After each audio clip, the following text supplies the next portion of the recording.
Well, welcome all. This is the 2-minute memo, and I have entitled today's little brief, Cut the Rope. Interesting story, by the way.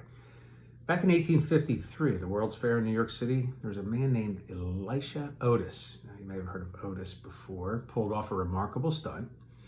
He was the inventor of the safety elevator, but he had a hard time selling his idea to skeptics. So, in the exhibition hall there at the World's Fair, he stood on an elevator platform suspended by a single rope.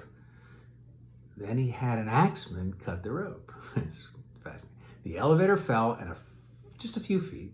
The crowd let out a collective gasp, and Elisha Otis pronounced, "All safe, ladies and gentlemen, all safe." I know, cutting whatever rope that is holding you up doesn't seem safe. Can I tell you what's not safe?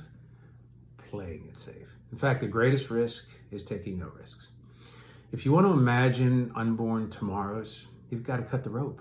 It's scary, especially if you're afraid of heights, but anything less is maintaining the status quo.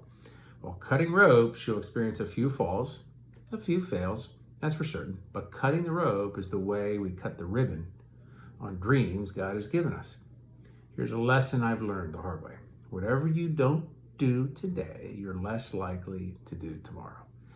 You don't feel like dieting today, you feel less like dieting tomorrow. Don't pull off till tomorrow what you can do today. Today, if you hear his voice, do not harden your hearts. That's Hebrews 3:15. The writer of Hebrews advocated same-day delivery. If you don't do it today, our heart becomes a little harder. So does your hearing. Before you know it, it's difficult to discern the promptings of the Holy Spirit. According to Parkinson's law, the amount of time it takes to accomplish a task depends on the time allotted. The time it takes expands or contracts based on deadlines. So if you have 2 days, it'll take 2 days. If you have 2 weeks, it'll take 2 weeks. If you have 2 months, it'll take 2 months. Got something you need to take action on? Today's the day. If you wait until you're ready, you'll be waiting for the rest of your life. Time to cut the rope. Think on this. Playing it safe is risky. Playing it safe is risky. And that's a 2-minute memo. Today, Mark Batterson wrote that from a book that I highly recommend, Win the Day. Blessings to you guys. We'll be back real soon. 2-minute memo.